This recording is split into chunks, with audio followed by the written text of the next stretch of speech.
Continuing our look at the Big South all-decade teams, the Flames are well represented, and it's time now to dive into men's basketball. And here, the Flames had only one representative, but a very deserving one. Jesse Sanders, former Liberty point guard, joins us now here on the Liberty Flames Sports Network from Sugar Land, Texas. Jesse, how you doing? Doing well, Nick. Thanks for having me, man. Yeah, it's great to see you again. See, that hair is still perfect. What's your secret? You knew that was coming, man. Come on. My wife tells me what to do, so I'm taken care of. That's good stuff. Well, Jess, it's great to see you again. And, I was doing some research before we got on here, trying to refresh my memory on some of your stats and accolades and things like that. First of all, did you realize that you have your own Wikipedia page now? I am aware of that. I'm not sure how it started or who started it, but I think it was sometime after I was done playing at Liberty and I was overseas somewhere. But it was getting updated from time to time, and I'm not sure by whom. Well, let me ask you this: how accurate is it? Oh man, I haven't been on there recently. I'm not sure. I know the picture they chose was not one that I would have chosen, but can't speak to the content. It wasn't your most flattering, is what you were saying. Yeah. That could be an understatement, but. Well, I cross-checked a few things, so we'll go with what I know is correct. 20th all-time in scoring history for Liberty, something that I had forgotten about. I mean, I knew you were a great rebounder, but you were 6th all-time in school history in rebounding. First, of course, in assists in school history and in Big South history, and the only player in Big South or program history with 1,000 points and 700 rebounds. I mean, when you look back on those types of numbers and you think about your time at Liberty, I mean, what thoughts come to mind? What memories come to mind? Oh man, a lot of great thoughts, a lot of great memories. I was blessed to remain healthy. I didn't play every game, but played very close to every game. No, season-ending knee injury or thing that kept me out of a lot of games. I had a few sprained ankles here and there, and I was also fortunate. Man, I came in and Coach McKay let me play a lot of minutes right out of the gate as a freshman, and then Coach Layer, sophomore, junior, and senior, same opportunity given. So I was fortunate to remain healthy and be able to play for those four years. And I think that's a unique benefit that a lot of college athletes don't get. So I was thankful for that. You were also a very tough player, and you talk about staying healthy, and some of that is you just have to kind of will your way through pain, and you were having to do that sometimes. You mentioned some sprained ankles and things like that. How much of that came from playing with two brothers growing up and just fighting through some of that? Yeah, you didn't get a lot in the Sanders household by whining about a nagging injury. You kind of got poked fun at and teased a little bit. Aaron Schreiner was great. He would we had some battles my freshman year as I had opinions on how I wanted to be treated, and Schreiner wasn't having that. But no, Aaron's a great dude. Took awesome care of me and the rest of the team. But yeah, there's definitely times you get your bumps and bruises along the way. But like I said, there's some stuff that's out of your control. Other guys that were, tough competitors as well that, sometimes just you get a bad fall or a bad break and you can't do anything about it. So the knickknacks here and there, you put some ice on it. Yeah, you get warmed up and give it your best shot. Won 19 games your junior year with that team. Probably the best team that you were on there. Well, aside from your freshman year, I guess. You guys won 23 games that year. But that junior season that you were a part of with John Brown and David Minaya and guys like that, you guys had quite a run there, finished in the top half of the conference. What do you remember about that season? You were also the Big South Player of the Year that year. Yeah, that was a fun year, man. We had a good core group. That was John Caleb's first year with me, so that was fun getting to do it. My junior year, his freshman year, and that was kind of for sophomore year we struggled a little bit. It's transition, new coaching. Coach Layer come in, new staff, new system. In junior year, we hit some stride, and I think we had a really tough team. You had John Brown was just an animal, man. That guy double every game, undersized, just a workhorse. David really came into his own, played gave us a lot of weapons offensively. John Caleb brought a lot of shooting. Evan Gordon was a great defender. So I think it was probably the most balanced team I was on in my time at Liberty. My freshman year, I think we probably had the most talent. Our offense was just very potent with Seth and Anthony and Kyle. But I think that junior year team, maybe freshman year, we might have had a higher ceiling when we were really playing our best. We beat UVA at UVA was a big win, had some other big wins that year. But that junior team, I felt like we had a really just a gritty, tough unit that unfortunately we didn't pull it out in the conference tournament. Laid an egg there against High Point, but it was a year that I look back on with a lot of fond memories of kind of toughness and really being fun, being able to play with John Caleb a lot as well. And a lot of good memories, too, from just being out on the road. I was fortunate enough to travel with you guys that year and go to South Padre Island, and I still remember that week. I mean, gosh, we went from Texas to Florida, back to Texas, then to Virginia, all in a span of about 10, 11 days. When you look back on some of those road trips, is that one of your fondest memories of college, just the travel? That's what I was about to say, man. The stuff, the headline stuff is the wins and the losses and the stats, but the memories, when you're doing it, those are the memories. It's the bus trips, the hotels, the conversation, in the hot tub late at night, just kind of kicking it with the guys. We doing those wrestling matches amongst the team. Probably stuff that the coaches would look back now and be like, "You guys are doing what?" But as a college kid, that's you're having fun with your teammates, and those are a lot of the memories. When I'm talking to guys now, that's what we're talking about. It's not the game-winning shot that Antoine hit. It's remember when this guy was he slammed that guy, or whatever the stupid joke was at the time. Yeah, I may or may not have known about some of those wrestling matches that were going on. We'll just leave it at that. I'm not calling any names. Yeah, right. No names are thrown out.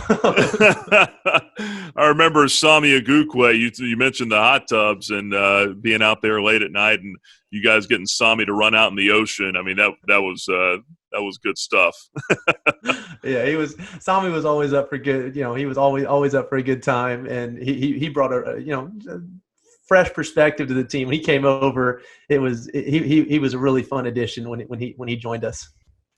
Who are maybe one or two of the toughest players you played against from the Big South, and maybe a game or two that you remember that really stands out? Toughest to not non-Liberty players, Big South guys? Right. Probably the one that hurt us the most, my freshman year, we played that all midget lineup. We're playing me, Seth, Kyle, Brolin, and Smitty. So we're 6'5" and under across the board.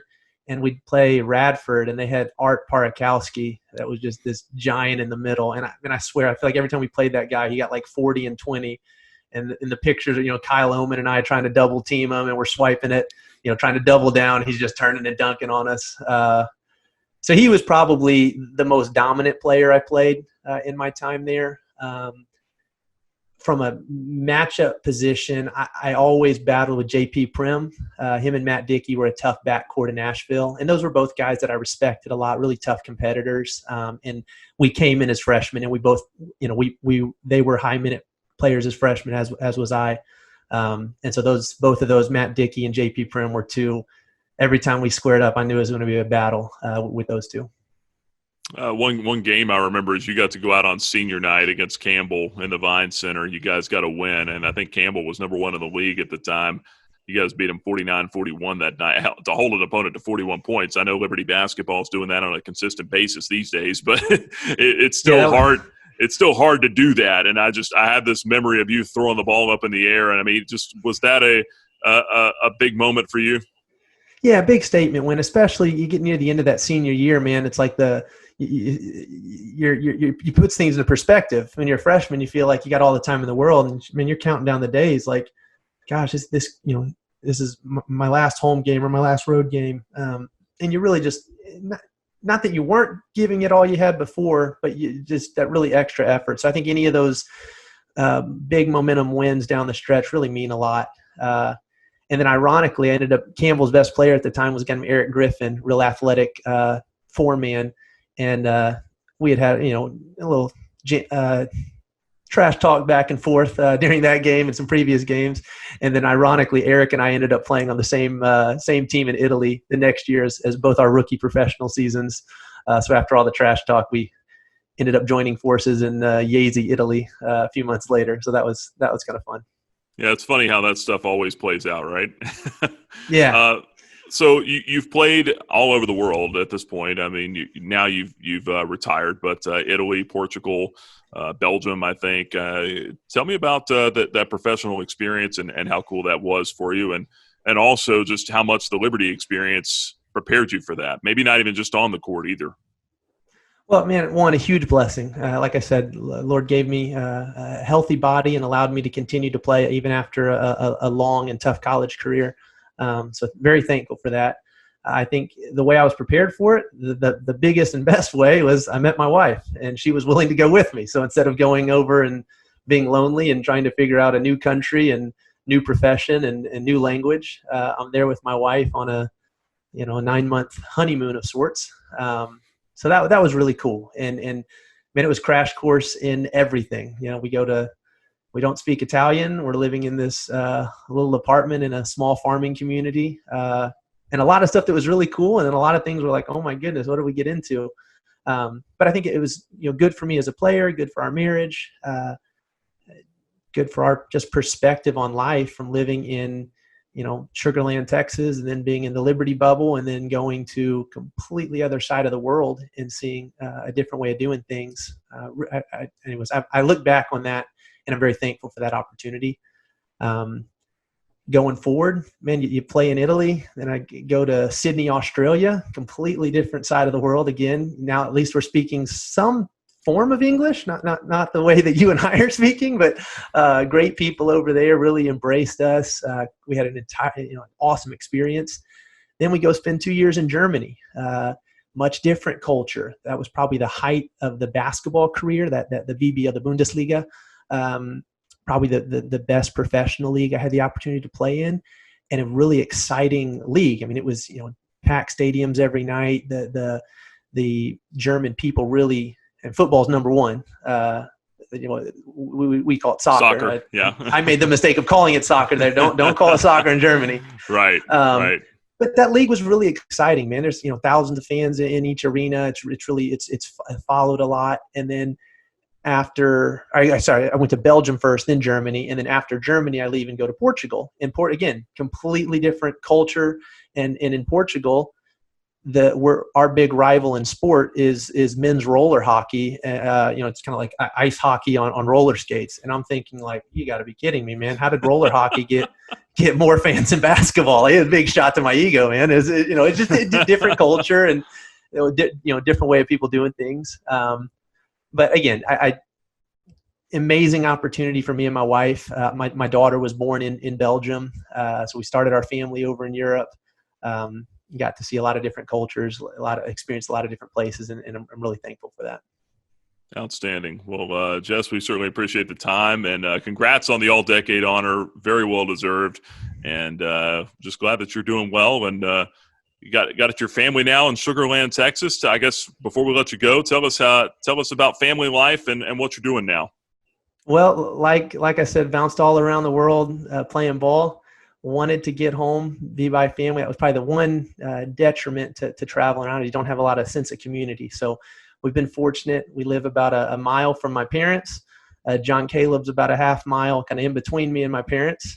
He's got 2 boys, so they're friends with mine. I've got my daughter Ava's 5, Elijah's 2.5, and Gabriel's 15 months. So we've got little ones that play together. My brother Thomas is just down the street, and my other sister as well. So we kind of got 4 of the 6 Sanders siblings all back here. And I'm speaking to you from my little office in the backyard that Thomas and John Caleb helped me build. So they're more the building experts. And I'm doing some e-commerce consulting and some digital marketing with a friend of mine.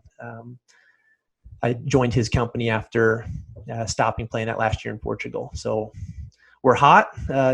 Texas summer is in full force, but we're happy. We're doing well and enjoying all the time together.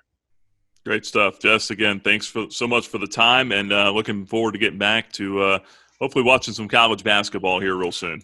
Man, you and I both, man. I'm ready for. I'm done with the reruns, man. I'm ready to get some good stuff on here soon.